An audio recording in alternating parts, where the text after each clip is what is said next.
In this video, I show you how to fix Konami ID login, unable to log in, check your login ID and password again, notice of service, termination in Russia and Belarus. In Russia and Belarus, you cannot log in Konami ID. For fixing this problem, open Chrome, then search for Konami.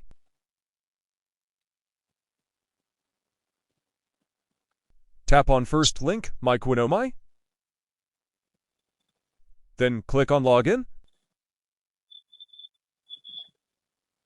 Now enter your wallet address, then tap on Login. Now click on Password. Make sure you entered correct password. Double check it. Your password is correct. Then click on this character here. Then click on Login. Now I hope that these methods successfully log into your Konami ID. Thanks for watching. Don't forget to subscribe.